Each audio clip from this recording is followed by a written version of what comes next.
and that's a whole nother issue. Right. But like, for example, one of the best examples to use would be the Prophet Muhammad. All right, so Muhammad is the father of Islam. All right, Islam is a religion that came from the Arab peoples. The Arab peoples came from Abraham and his wife Keturah. Also came from Ishmael, his son Ishmael. So Abraham, not only is he the father of Israel, Israelites, Jews, that which is Hebrew, he's the father of the Arab nations as well. And from the Arab nations came a man by the name of Muhammad, whose skin was white. The Hadith, one of the holy texts of Quran, says that his skin was white. Now, it doesn't mean he was a white man, but his skin was white. His skin was white. And it's so interesting when you know the early days of the Nation of Islam, how they said that everything that was white was demonic. And yet the Prophet Muhammad had white skin, even while his father Muhammad was much lighter than most of the Muslims that followed the Nation of Islam. So, so there would be a difference between a person who's white and a person who has a white skin. I'm an example, right? Well, my skin is a little fair, but I'm black. Yeah, I'm obviously, rumor has it I'm black. And it is more red. Yeah, well, I'm yellow. I get yellow or my brother. But I'll never forget. But obviously I'm not white, because I'll never forget. I'm telling y'all a story I was gonna save. I'm serious. I remember being when my parents, they moved to a different neighborhood, and I'll never forget. My nephew Alan and I, we were walking from our dad's house to the 7-Eleven on the corner. And when we walked in, this white guy was walking out. He was looking at us like we were crazy. Nothing registered. As we left the 7-Eleven, headed back home, he's on his bike on the other side of the street, mind you, the other side on his bike, zipping up the street. And he yells out, "F you niggers. Get out of this neighborhood. F you niggers." So that's something that's pretty difficult to forget. So obviously, although I may not be chocolate skinned, that dude was like, "You ain't white. And you don't belong here." Yeah. So, exactly. Thank you. No problem. How you doing, my brother? What's up, bro? All right. A few questions.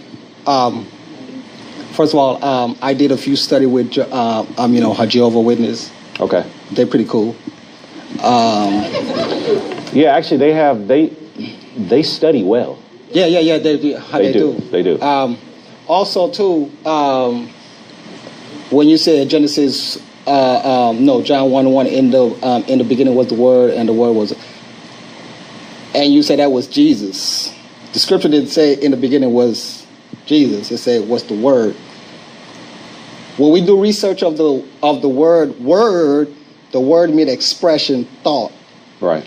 Now, if we're gonna say Isaiah 43 prophesies, it prophesies that Yahweh was all alone. It's no other God before him. Now, God is just a title. We know that. So then, and then when you say 1 John 5:7, like these three, like a triune, there's no such thing as triune. Trinity is not biblical. Now, if you look in some scriptures, has some Bibles, you're going to see, the Word, the Spirit, and that is taken off of it. For the simple reason why they try to use that to do the Trinity. It's not biblical. Trinity is not biblical. And if you're saying that Jesus or Yeshua was there in the beginning, and Isaiah and then in Isaiah saying that it's no other gods there but him, and he created the world all by himself, then we have a contradiction. Now, if we take the word, John 1:1, in the beginning was the Word, and the word means a thought, a plan. So then we could say in the beginning was a plan, because God preordained everything. So we know God's word, but that's like you're saying how your word is is your bond. But what you say, that's what it is. So my question is your word somebody else, or is your word you? Your word is you, actually.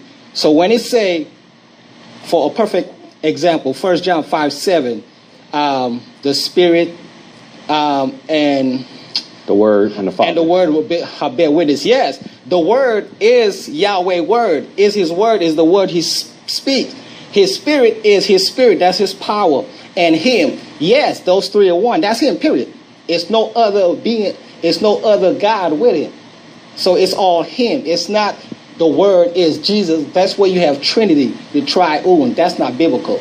That came from way back there from the Catholic religion. Well, my mom grew up a Catholic. I grew up a Catholic. But, I mean, that's where it came from. But Trinity is not biblical. Well, and I would agree that I think what you're saying is that the concept, not just the word, you're saying the concept even behind the word is not biblical. Yeah, but when we start saying in the beginning was the word, and we're thinking Jesus pre-exists with the Father in the beginning, that's not true. So you believe that Jesus was a man selected? Well, I mean, He made the promise with David. He said, from your seed, I'm going to bring a king to rule, right? Okay, so I hear what you're saying, but we've got to reconcile that with other texts now. So, for example. Well, I got plenty of texts now. Okay, but I'm just saying, for example. So before Abraham was, right? Before Abraham was, I am. Now, exactly. Now, Jesus said this. Now, if Jesus' origin is the womb of Mary, then how could the man himself make the statement that before Abraham was, I am? And then on top of that, I'm not saying that Jesus, because we don't have a biblical record of the name Jesus being in the beginning. What I'm saying is the Father said that the Logos had personality and that Logos became flesh. So he's saying that it's more than a thought, a reasoning, logistics, a computation. He's giving personality to it and then making a distinction between Rhema, which is just an utterance. So there's a distinction between Logos and Rhema. If you wanted to use your argument or your position that your word is your bond, then Rhema would be the word that I would use. That would be your word is your bond, because Rhema is an utterance. Okay. And then who's us? Okay. Now we. Are you ready for me to answer? I'm all for healthy conversation and healthy debates like this. I don't want to take up any other time from anyone else asking a question, but I mean I'm more than willing to put a pin here and definitely continue the conversation. So thank you. Because I'm saying I'm not in opposition to it. I'm not in opposition to talking, but I don't want to. Yeah, no doubt. We can chop it up. I'm for it. And I respect you, Mike. You do your studying, so yeah. So it's all love. That's good. It's right on time. Yeah, it's interesting because I had a conversation with someone today regarding genealogies. Mm-hmm. And it's because when the first thing you came in, we were talking about the lineage of Jesus, and it's kind of it's just interesting that he had that kind of question because someone is questioning. Their faith, and I would just want to put it like that, their faith. So basically, I'm just get to the question. In Matthew 1, it talks about the genealogy, and you have names listed. And then it's in Luke 3:21. It causes people, I think, some kind of confusion because there's a different genealogy set of names. Mm-hmm. And so the question is, that kind of, it's kind of like the Bible is contradicting itself. They would use that as saying, oh, this is a contradiction. And, of course, Jesus has to come in through the line of David. So maybe you can give some clarity on that. And that's kind of, I think, about like my brother, he's having a question with the Trinity, and, of course, coming from the Hebrew, and people that come dealing with, genealogies and lineages. How can you bring some light to that, or how would you bring light to that? One of the ways is one genealogy goes back to Abraham, 42 generations, while the other one goes back 62 to Adam. Right.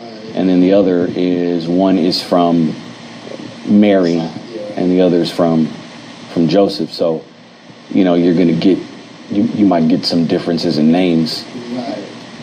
And so I guess the question is, and then how the connection to David. See, that's what they're questioning. It's like, because there's, in other words, okay, you're saying in one sense, you're physically, because, of course, the seed, and I was like, well, how can I explain this to them? Because I know there's a better answer. I was actually going to do some study on it before I asked the question, but it was just interesting how, we're going with the genealogies and the lineages. So maybe we'll have to get together on another time. So what I was saying, though, it sounded like maybe you've already said that to them?